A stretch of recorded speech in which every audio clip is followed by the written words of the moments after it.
still need it. And he found me, and he said, no, not to me, but to Raphael. He said, what is she doing here? And he opened the door and he saw the carriage with a baby. He said, this is an old age home.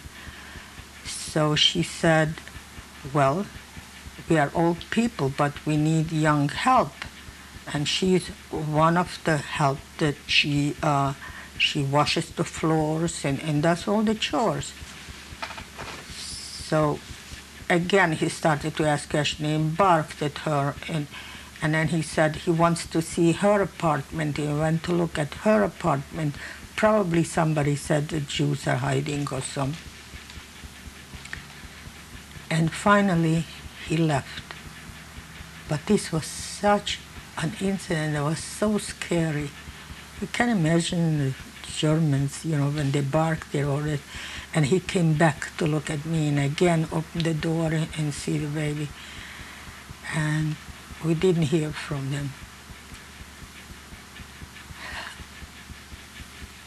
So this was another incident. Was a third time one of their SS came with a canine dog. I don't know why the canine dog can sniff a Jew.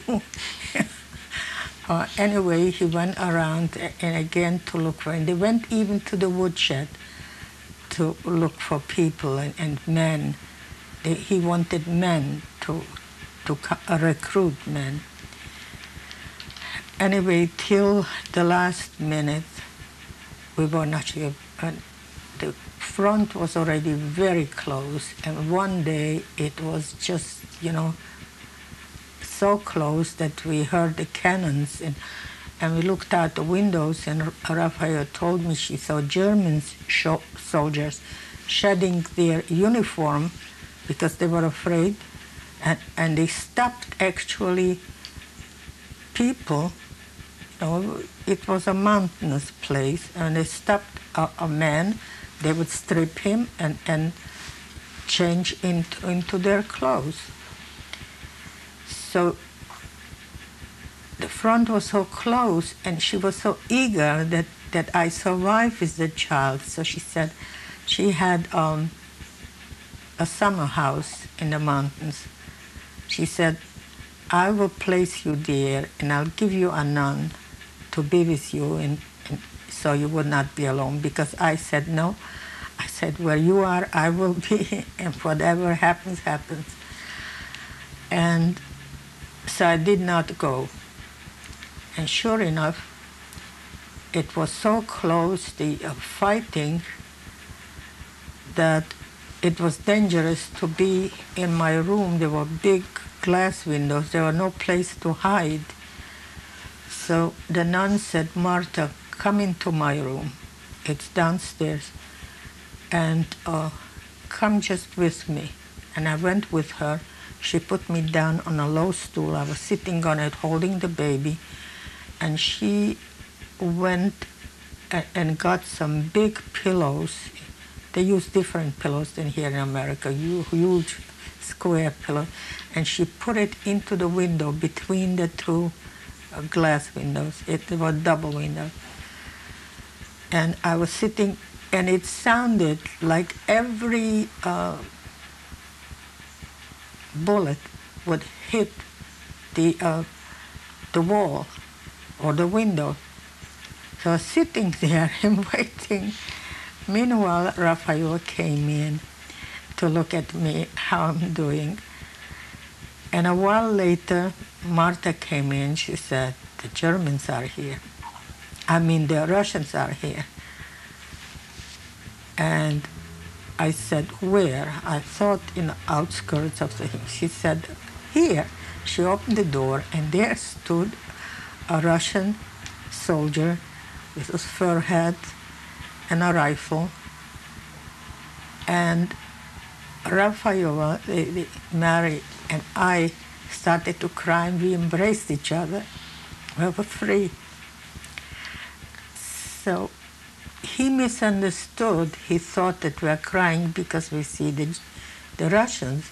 He said, you will have it as good as you had. And then she explained to him in Czech, and he understood that we are overjoyed, that we are liberated. What date was that, and what did you do after that? Really, the war was not over. It was, we were liberated. When were you liberated? I really don't know exact the date, but it must have been around Passover time, Pesach time. And what year? 1945. And the nuns were so happy that we were finally free that they set the dining room table with all the goodies they had, some borscht and whatever they had, they put out on the table, and black coffee. They did not serve any whiskey or any strong drink because they were afraid. And they came in, they could not believe it, that they treat them so nicely, you know, so they waited for the other comrades to come. And when they were, you know, at the table all, and they were talking, I did not see him, but that's what the nun told me. So in that room where before the German Nazis were headquartered on my floor, and they were away, now Rafaela went after the Russians officers, or they had already a higher rank, and she asked them to please take that room, because like for a protection, you know. And also she was very grateful. She herself was not Slovak, she was Czech. And so she commiserated with me for me being persecuted, because she was also persecuted.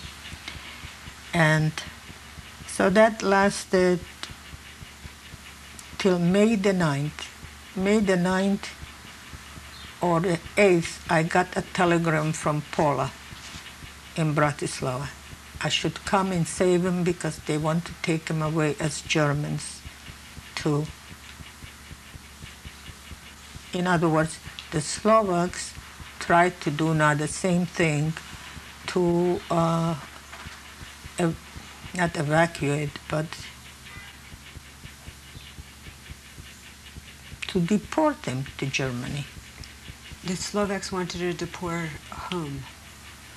The ethnic Germans. They did not want to have anybody who speaks German, who is a German. You see, I think every 4 or 5 years, the Census Bureau registered everybody according to his nationality. And they, since they spoke German, registered German. They didn't know that later on Hitler will come and they will be considered as Nazis because they said that they are German. So when I got the telegram, the nuns baked bread, you know, the big, low, round loaves of bread, and she gave me some bacon, a huge piece, and eggs, and I didn't have just my blouse on and my skirt, and that's how I carried the stuff on my back, you know. And when I came to the train, it struck me as, you know, entirely different kind of trains, broken windows and whatever. I had to board it. And then I saw the train that passed with children's faces, but in long uniforms from grown-up soldiers. It must have been from the concentration camp. They put any clothing on him, you know. So now you were going from Stara to Bratislava back. When I got out of the train, it was swarming with Russians. and they were sitting on the floor, and they were sitting wherever you looked, you saw German, Russian soldiers. And they yelled at me, "Давай